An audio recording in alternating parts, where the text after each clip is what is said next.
Faccio cavallo, ego consola, col pecorino toscana. Hey everybody, Sol here. I have only one rule here. If it's animated, I'll comment on it. And welcome to the last of my pre-recorded reviews for Sol's Spooky Halloween: The Revenge. And possibly my last review ever. I mean, if I didn't pre-record more of them and it turns out I'm dead and that's why you're seeing these reviews, then I guess this will be the last review. You know, I wish it wasn't that way. I wish that isn't the way it turned out, but you know, it had to be done. It's important. Yeah. But you didn't come here to hear all that sad stuff. You came here to see a review, and I can think of no better way to cap off the final review of Sol's Spooky Halloween than looking at my favorite animation studio ever, one of their newest creations, namely the Boxtrolls. The Boxtrolls is a stop-motion animated film produced by Laika Entertainment and is adapted from the 2005 novel Here Be Monsters by Alan Snow. The film was distributed by Focus Features in 2014 and was later nominated for an Academy Award for Best Animated Feature, losing out to Disney's Big Hero 6. Gah, seriously, like every other movie that year deserved to win more than Big Hero 6, which admittedly was a decent film, but, you know. And to be true, it's like Mr. Ralph Bakshi told me. The Oscars are a fucking joke. But anyway, let's cut the chit-chat and let's just pull up a big helping of the Boxtrolls. So if there's one thing that's consistent about Laika, it's that they always manage to make really good stories, since their outings like Paranorman and Kubo and the Two Strings were so impressive, story-wise. Does this one wear those big boy plot trousers too? Well, during the Victorian era, in the large hilltop town of Cheesebridge, a group of monsters known as the Boxtrolls prowl the streets at night, rummaging through garbage and supposedly kidnapping and eating babies. After a certain baby is taken away by the Boxtrolls, Archibald Snatcher, a conniving pest control man, offers to exterminate the Boxtrolls in exchange for a white hat, which will allow him to gain access to the town's posh, cheese-eating clique. But the baby that was taken and believed to have been eaten is raised by the Boxtrolls and named Eggs, after the box he wears. As Snatcher closes in on them, it's up to Eggs, the Boxtrolls, and a neglected rich girl named Winnie to save the day and prevent the extermination of all Boxtrolls. Judging from the plot synopsis, it's not hard to guess what direction the story goes in. It's kinda like Tarzan meets the Third Reich, but with less, actually, no, you know what, never mind. I was going to make a joke about Zyklon B and British witticisms, but you know what, it'd be in bad taste, so never mind. Anyway, to call this plot formulaic is a bit of an understatement. It's the type of story you've seen told a million times before, but everyone thinks they're the first person to tell it. Not really impressing me so far, so let's take a peek at the characters. So to start off, we have Eggs, a boy who lives with and was raised by the Boxtrolls after being supposedly kidnapped by them. Eggs isn't very interesting, because he kinda just exists and nothing more. He's not funny, or charming, or relatable, so then what is he? He's a scene hopper, that's what he is. He just exists to be shoved along from scene to scene, letting everyone else form the story around him until the climax, which isn't the mark of a good character. A good character can't just be a tool. So, yeah, Eggs definitely isn't winning any character awards, if you ask me. Then there's Winnie Portley-Rind, the daughter of the leader of the White Hats, Charles Portley-Rind, who has a bit of a fascination for the Boxtrolls and for getting attention from her distant father by describing horrible, gory scenarios. Winnie definitely does a better job at contributing to the overall story, and truthfully she isn't completely stock, but she's a bit cold and lacks any sort of relatable charm or endearing traits, so again, I'm gonna have to put her on the thumbs down side. In addition, there's the various Boxtrolls, with Fish and Shoe being the main ones. The Boxtrolls are even harder to get behind as characters because they don't talk. They just make weird growly sort of noises that don't really give you an opportunity to want to sympathize with them and their plight. Lastly, let's talk about the villains, mainly Archibald Snatcher, the cunning, devious pest control man who dreams of procuring a white hat and chowing down on the delectable cheeses the White Hats offer, despite the fact that he's severely allergic to cheese. One thing I can say for certain that I dislike is that Snatcher is completely unsympathetic as a villain. He's just entirely too evil, like that General Hein guy from Final Fantasy: The Spirits Within. There's not one moment where Snatcher does anything to make himself redeemable, so it's completely obvious how all his schemes will end, and that just makes it boring. Are you starting to notice a pattern here? About how all of these characters are completely unrelatable and therefore offer up no viable reasons to give a squirt about what happens to them? Man, this movie is just miles away from paranormal, I'll tell you. But let's pull up a box of the good things, and yeah, this box really isn't all that big. It's pretty obvious that I'm going to start off by saying that the stop-motion animation is very impressive. And it is! I'm not going to go into meticulous detail about why, because it's pretty obvious why. But everything else is very impressive too, from a technical point of view, such as the lighting, the set design, and the attention to detail. It may be par for the course for the luscious lovelies of Leica, but it's still remarkable nonetheless, and I tip my hat to it. But now let's peek into my much larger box of complaints, and though I hate to put down the creation of my beloved Leica, I must be impartial no matter what. So let me begin by asking, why is this movie so fucking gross? Everything from the character designs to the attempts at humor to the overall vibe that it gives off. This movie is just dirty, nasty, and makes you feel vaguely sick while watching it. It's like the world of Invader Zim, but unlike that series, it's not at all funny to behold. I guess I could narrow down my feelings by saying that this movie just exudes an attitude of ugliness with virtually no charm to support its flimsy structure. As I mentioned, none of the characters are sympathetic or interesting, the villain is much too stock, and the story beats are so overused it feels like the entire film is an old, worn-out library book. Not the cozy, comforting kind you can snuggle up with on a cold winter's night, but rather a gross, sweaty, disgusting tome you'd find at the back of a library shelf that smells like mold and regret.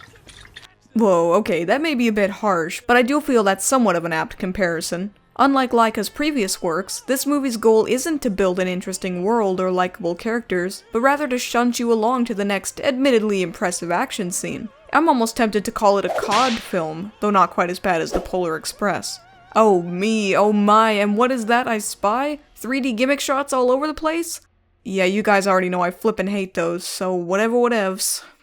The Boxtrolls is a pretty big disappointment to me, coming from such an awesome studio. While the technical aspects of the movie consistently manage to be extremely impressive and worthy of praise, they unfortunately don't serve to mask the overall stank this film gives off. With a paint-by-numbers plot, unlikable characters, and a largely disgusting Milu, there's not much to pack away in this boxy little beast.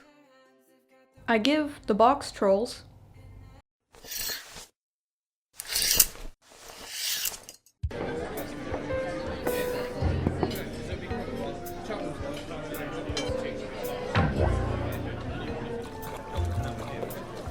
2 eyes out of 5. So, the Boxtrolls. Is it watchable? Well, it's pretty gross overall, but if you're in the right mood, I'd say maybe you could get into it. Is it enjoyable? Not really. I mean, the stop motion is impressive, but I'd recommend Leica's other creations above this one. The stop motion is just as impressive, maybe even more so. Is it memorable? Well, not really. People don't really seem to mention this movie much, even though it was nominated for an Oscar. But what the hell do I know? You know?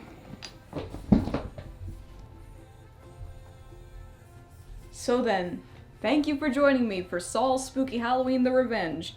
Sure was fun bringing you this cavalcade of mediocrity this year, and it was fun reviewing things in general. And I hope you had fun. I hope you enjoyed it. And I hope that wherever I am now, I can come back here to where it's safe and warm, in front of the camera, with you all watching, enjoying it. I hope you enjoyed. And I'm sorry it had to turn out this way. But I have to undo everything that's happened. I have to. I'm sorry, everyone. I love you all. Goodbye.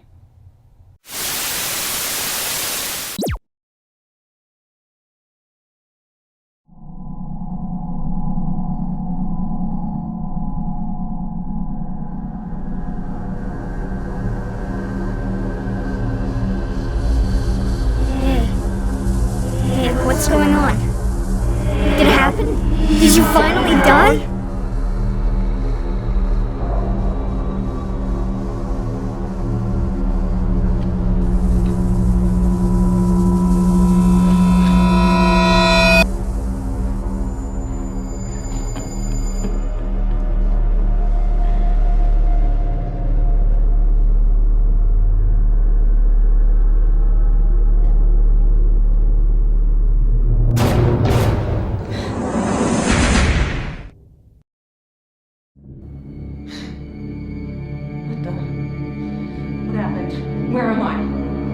Greetings again. Sol?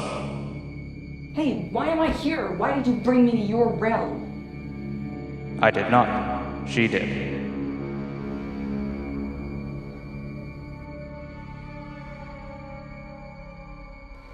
You... Yeah, that's right. But it's time to finish this whole thing off. Time to make sure no one else suffers. Including you, Saul. How dare you! It doesn't matter what you do to me because I can always return. When that dark entity flowed into my body all that time ago, I lost the right to die. So, you understand then? Understand what? I do, Alpha. I understand why we can't die. And why all this happened. What are you talking about? Everything would have been fine. If it weren't for one stupid mistake that we made. Or should I say, I made.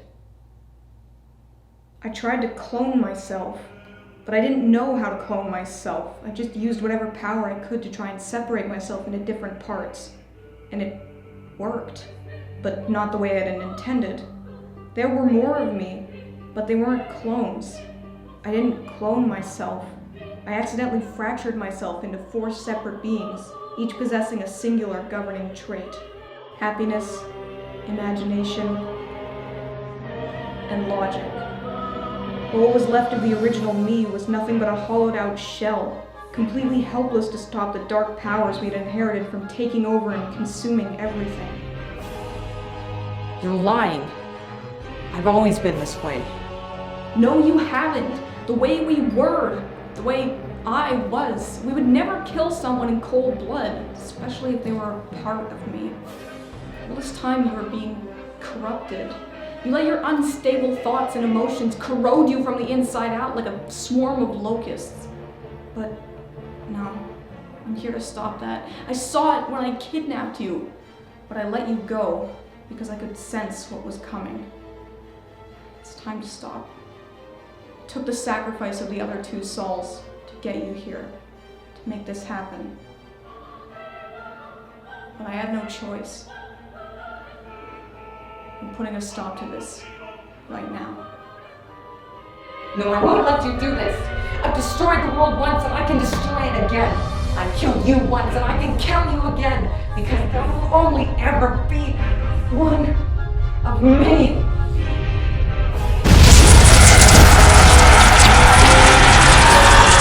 Are you ready, Alpha? Yes, Sol. Do it.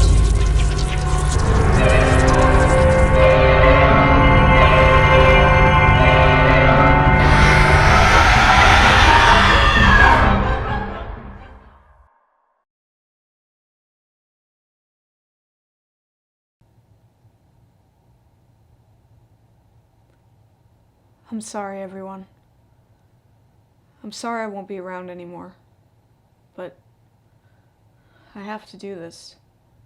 I don't know if my plan will work. I don't know what's going to happen. But I'm going to let her kill me. I'll let her do whatever she wants. Because this is my fault too. I'm just as guilty as she is. So I'll take my punishment, because I deserve it. And afterwards, well, I can't kill her. I can't get rid of her. So I have to trap her, put her somewhere where she can never escape. All that death, that destruction, confusion, everything was all our faults. So I'm sorry, everyone. But this is goodbye.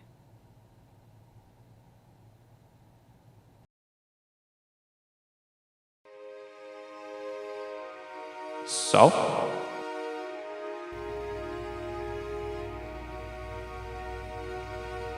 Yes?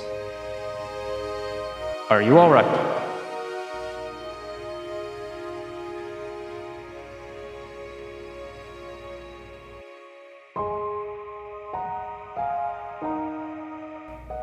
No. I'm not. But for everyone's sake, I have to be strong. Goodbye, Alpha. Thank you. Thank you for everything. Goodbye, Sol. Goodbye and good luck.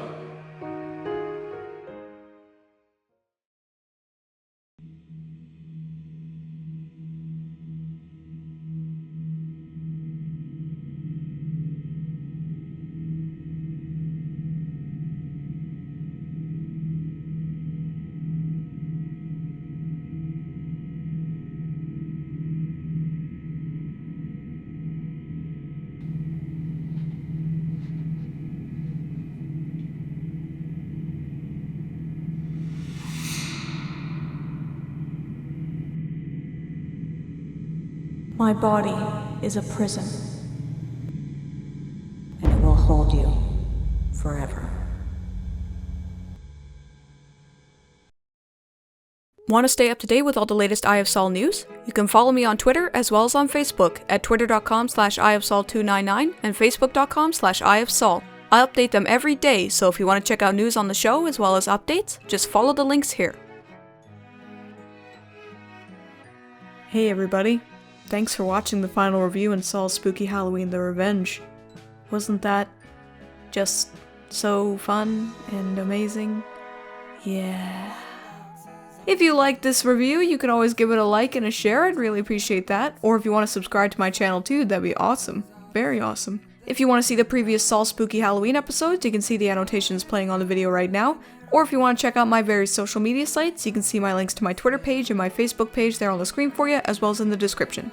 If you have an idea for an animated series or movie you want me to comment on, you can leave me a message in the YouTube comments on any one of my social media sites, or just let me know in any way you can think of to let me know what you want to see, and I will add it to my list. Okay? Thanks again for watching everybody, and I will see you next week for another series review.